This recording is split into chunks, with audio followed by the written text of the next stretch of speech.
been a long time. I know most of you gonna say, yo, your last post was 8 months ago. Let me explain. So I was sorting my life out on September. Uni is a really different place than high school.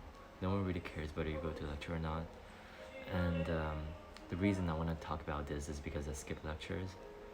And the best advice I want to give everyone is that don't skip lectures or tutorials, especially tutorials. Professor's gonna do some exam related questions to help you, and things that related to coursework. Damn, I wish I didn't skip any lectures and tutorials. My life was in a total chaos from September to January. The UCU went on strike, which affects thousands of students. And then the number of lectures and tutorials have been reduced significantly. Personally, I don't want the strike to happen. Here, I'm defending the rights of the overseas students. We, as overseas students who pay triple the tuition fees to be taught here in the UK. There are many lectures and tutorials already. With the strike going on, many students have basically finished their first term without really going to lectures and tutorials. To those of you who don't know what the UCU strike is, I have attached a link below for you to check it out. So after the strike, I had a good month of working. At least I thought I had a good month of working. And then here comes the coronavirus. The first case was discovered in London, in the UK. And then the second comes, and then the third confirmed cases comes. At first, I didn't even think about going back to China. The first reason is that I need to finish my year 1 study. And then the second is that there were more cases in China at that time. What actually made me decide to leave the UK was on the 13th of March, where BBC reported 370-ish confirmed cases in a single day in the UK. I was scared as shit. At that time, China has less confirmed cases at Hubei province, which is the most dangerous place, I would say, at that time, because the most confirmed cases happened in Hubei province, where they shut down and locked down the whole city in Hubei province, and then many zero confirmed cases at other provinces. So I thought it was reasonably to go back to China. So I bought a ticket and decided to leave the UK on the 19th of March. So I bought a ticket from London Heathrow to Hong Kong Airport with a conjunction flight at Frankfurt. And then my plan was to go back to Hong Kong first and then cross the border to go to China, from Shenzhen. I thought my tragic first year life would end as soon as I leave the UK, but then it didn't stop there. Nah boy, too young, too naive. I was wrong. Remember that I said that I had a conjunction flight at Frankfurt? I missed it. Yeah, shit, I missed it. And there were 4 other people that missed it too.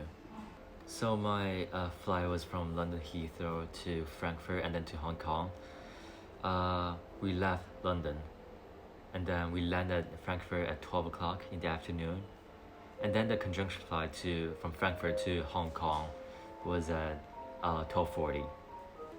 Usually all gates closes 30 minutes before all the flights. And there was no way that we can make it on time. But then I was thinking, yeah, maybe I should just try.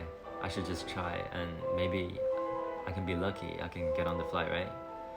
So I ran all the way from the shuttle bus to Terminal 2. Yes, I gotta change terminal as well.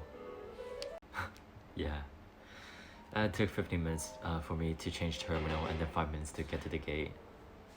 But here comes the funny thing. How come there's still like a security check before you go into the gate? I mean, I had it before, I had it already, because I'm already in the airport, right? You gotta have security check and then go into departure. And then, yeah, there's still the second security check before you go on board. And then the security check waits me for another 5 minutes. And then, you know the story, I didn't make it. And what actually pissed me off was that the security guards, there's 3 to 4 of them, they were laughing. They were asking where I'm going. I said I'm going back to Hong Kong. Um, and then they were laughing, and then they said, "Go quickly, run for your life, not run for your flight." I was like, what? These guys are so mean. And apparently they knew that I could have made it, but they still tried to make fun of me. Yeah, I don't get it. I really don't get it. I wouldn't say that's racist because that's not, but that discrimination is real. Part of the reason I think was that I was dressing all those suits and those protection shit, the goggles, the gloves. I was wearing the N95 mask, not this one. These are the normal medical surgery mask. So after the security guards laughed at me, I went to the gate. I ran to the gate, but then there was that guy that came from the gate. He shut it and said, "I'm sorry, you're late. The flight has already gone." But apparently that the flight was not gone. I seen the last person going in. Like, yeah, they really did this to me, to us actually. There are 4 other people, so 5 of us. The story was too long at Frankfurt. Basically, I waited for another 7 hours to go on board another flight. I changed my flight from Frankfurt to Shanghai instead of going to Hong Kong, because the new policy at Hong Kong that people who have been to the Europe in the past 14 days, including the UK, must be quarantined for 14 days straight after you leave Hong Kong airport. So there will be a bunch of people getting you. Make sure you go back to your home to be quarantined, or you can be quarantined at a hotel. I think I'll never take any flight by Lufthansa again because of their poor flight management. After I got on the flight, the pilot announced that the flight is of high risk, and therefore all cabin crews were wearing those protective suits. The Chinese airline that I took brought us a small box of food for everyone because Germany doesn't supply any food. The food package includes a bottle of water, a cup of cake, and a chocolate bar, and etc. The whole trip took a total of 11 hours. As soon as we landed at Shanghai, we have to queue up and get our body temperature checked, and we have to fill out many forms. The details in the forms are basic information like your gender, your age, where you're from, where you have been to in the past 14 days, and the flight you took to get to Shanghai, to China, and your flight number as well. You'll be asked where your occupation is, and afterwards your passport will be collected for photocopying. This whole process took 2 to 3 hours, and after this there are 2 circumstances. The first one is that your final destination is Shanghai, or somewhere nearby it. You'll be taken to a quarantine hotel to quarantine for 14 days and get checked. Or you have to fly to another city at China. You'll be redirected to a quarantine zone, and you'll be waiting with all the other people who are flying to other cities in the upcoming time. And obviously, I belong to the second type, so I stay at Shanghai airport for another 20 hours. I stay overnight. Yeah. And I couldn't really go to sleep because I gotta protect all my stuff. I'm scared that my stuff will be stolen. Usually people have to check in 3 hours before international flights and 2 hours before national flights. And my flight to Shenzhen was at 8:45 in the morning, and it wasn't until 7:25 a.m. in the morning when I asked them to take us to check in. They wouldn't take us to there. I thought there wouldn't be anything worse than taking us an hour late to the airline desk, but I was wrong. When we got there were only 1 staff at the airline desk. This is really funny, because at that point we got 60 people waiting to be checked in. Let's say it only take 1 minute per person, and 60 people takes an hour already, and we don't have that many time. Since the flight is about to take off, it's the airline's responsibility to stay on call and make sure their customer get the service they pay for. I was so speechless at that time. This whole situation was so chaotic, and that female staff obviously haven't dealt with this situation before. She was so confused at the time, and she told us to be patient, and I was like, yo, Pho, You know what? The flight's about to take off and told us to wait patiently. We wait for 20 hours already. I mean, I waited for 20 hours already. I'm not sure about others. They might waited for 30 hours, 40 hours. I don't know. I wasn't trying to be mean there, but you know, I I already spent like 2 days on the whole trip, from London to Frankfurt to Shanghai, and to Shenzhen. You know, I was exhausted. I know many people are. I mean, many people were, but yeah. Long story short, her manager finally comes and reported this issue with the airline, and had negotiated with the flight, and the flight was able to wait for us for an extra hour. And thank you, Chinese airline. You know, you're amazing compared to Lufthansa. And we made it on the plane at 9:30ish. I was so exhausted. I was so worried about my flight. I was scared I couldn't make it. It took 3 hours to get to Shenzhen. It was quite a long flight. And the process was pretty much the same as in Shanghai. Getting body temperature checked, and many forms need to be filled. This time it took 4 hours because there were too many people arriving in Shenzhen at that time. I thought after 4 hours of waiting, I could finally leave the airport. But nah. I was wrong again. We were taken to a larger area to wait for further notice. I was scared as shit at the time, you know, because people traveling from other countries such as Italy, Japan, the US and the UK were staying in the same room. Even if the ventilation is working, I was afraid that this place could be a huge virus factory. If one person had COVID, then hundreds of people staying there could potentially get infected as well. Anyway, I stayed there for another 7 hours in the airport, and finally I got on the bus and left the airport. Yay, I can finally go to quarantine hotel. I was wrong. Nah. The bus took an hour to get to another quarantine zone. I was like, what the actual fuck? But luckily, this is the final stage before getting to the hotel. They asked me to fill out more forms, and I waited for further notice. I reached the temporary quarantine hotel at 2:30. Ain't gonna lie, I was so tired. I have never taken such a long flight in my lifetime. The next morning, I was transferred to the real quarantine hotel. Let me show you a clip of the hotel that I stayed for the next 14 days. There are lifts in the hotel, but they don't allow us to take it, so we had to climb the stairs to 5th floor. And the environment, you can see, is not that good. It's not nice. Many trash and food were left in the corridor. I was amazed by what I've seen at the corridor, but that wasn't it. The door for my room has a gap. Yes, a gap. We could clearly hear noises at the corridor, and people outside my room can clearly hear what I'm doing inside my room. But there's nothing to worry about, unless my daily routine begins with breakfast, body temperature checked, lunch, body temperature checked, dinner, body temperature checked. And I gotta mention the food in the hotel. It's fair. However, I gotta criticize the price they asked for.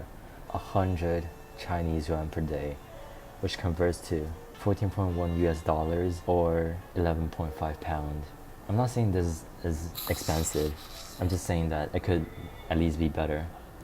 Luckily, our hotel allows us to order deliveries, but some other quarantine hotel, maybe at Shanghai or at Guangzhou, cities in China, they wouldn't allow them to order deliveries. My mom was afraid that I didn't like the food that the hotel gave me, and she was right. Shout out to my mom. Thank you for delivering it and cooking it for me once every 2 days.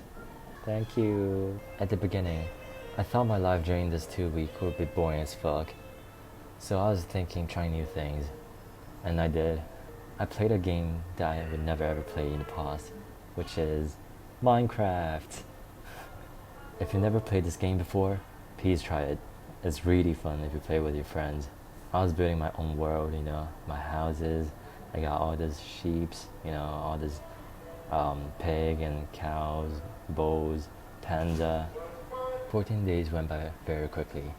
On day 1, I posted how boring I was and what my mental state was on Instagram. After I download Minecraft, after that post, time flies by like a spaceship. I'm not lying. Like that fast. I had too much fun building my own house and mining. So during the quarantine time, I was basically playing Minecraft. At day 14, I still thought I had 3 to 4 days left. until the staff called me in the morning via telephone, asking me to do one final nucleic acid detection test. The results soon came out in the evening before dinner. I'm good to go, but I didn't want to because I was actually enjoying this lockdown.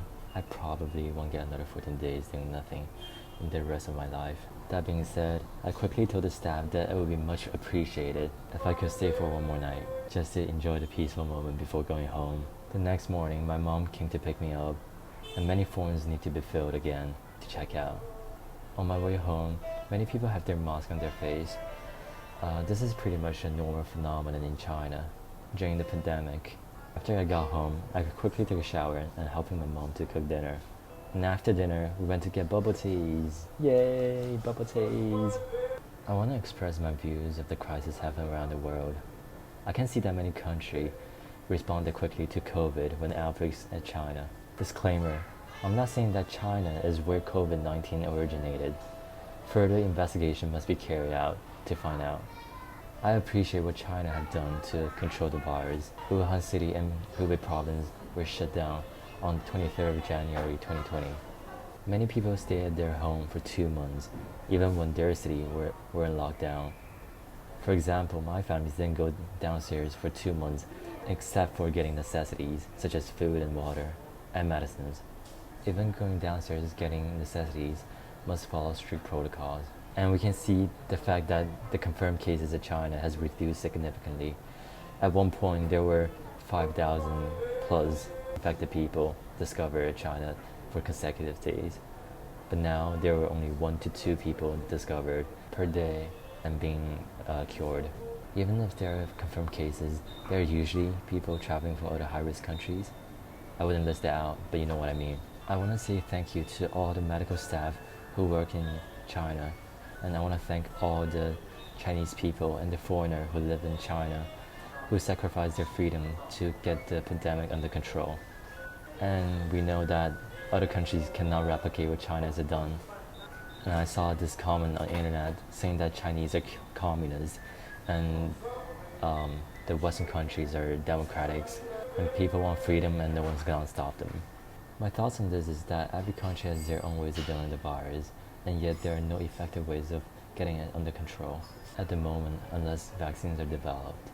I know that Public Health of England and many other health officials claim that washing your hands may reduce the risk of getting the virus. But just depending on washing hands, the virus can never be controlled. For example, in one country, people have to quarantine, staying at home, so the source of infection can be cut off, preventing others from getting infected. And I know that some people are gonna say, I ain't gonna listen to you. I don't know what to say, man. Let me make a joke then. Quarantine, no human right. No quarantine, no human left. I see that Public Health of England and many other countries' health officials claim that wearing masks does not prevent you from getting the virus. This is bullshit. I mean, if that doesn't prevent the virus, why does the doctor wear them? If that doesn't work, why does France order $1 billion worth of masks from China? And this is a joke. You know, that Trump said that he ain't gonna wear a mask, right? And now he wears a mask. I guess the reason that these countries said that mask doesn't help us from preventing the virus is because they don't have that many supplies. For example, France. I found this report on the internet on the 23rd of March 2020. France only has 86 million masks left, and at the beginning of the pandemic, France only had 117 million masks. And I searched on Google that the population of France on 2018 is roughly 67 millions. If everyone in France buy 2 masks, then the stock will run out instantly. The government must have these masks for medical staff to protect their lives, reduce the number of infections, preventing medical resources from running out, and preventing the collapse of the medical system. During this difficult time, I want to ask all of you to stay at home. Do not go out. Only go out if it's necessary. And if you go out, please wear a mask. You can create one. There are many tutorials on YouTube. Use a scarf to cover your face. The virus infects you via the membrane in your eyes, nose, and mouth. So don't touch your face when you're outside. Only touch your face after you wash your hands with a soap. A few weeks ago, I saw this news on the internet saying that a police found 25 people partying in a house. Come on, boys, don't do this. Life is more important. Please, guys, don't do anything stupid. Don't do anything that require more than 4 people. I really want all of you to be safe and healthy. I want to share a funny thing that happened during the trip. So there was a random guy approached me at Frankfurt Airport asking a photo together. I guess probably because I was wearing those weird as protective suits. After the photo, we had a little chat, basically asking me where I'm from and what I'm studying and things like that. And then he pulled up a photo, asking me who this guy is. There were 2 guys in the photo, asking me who this guy is. I said that's Trump, obviously. And he asked me who the other guy is. I was like, oh, I don't know. He was laughing. He told me that the guy standing there by Trump was him. I was like, oh shit. I don't know, that's you? I'm not face blind, but I was like, boy, you don't look like you on that photo. It was really awkward. I guess I'm just less able to recognize a person if they're wearing a different style, because he was dressing casually on that day in the airport, and on that photo he was wearing those suits, very formally, and he also had a glass on. Before he ran for his flights to, I think, New York, I don't remember, somewhere in the US, he taught me a great way of greeting your friends during COVID-19.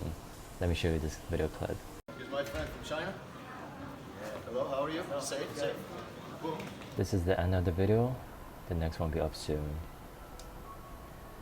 Please stay tuned. Thumbs up if you liked it. Sub if you loved it. See you in the next one. Peace.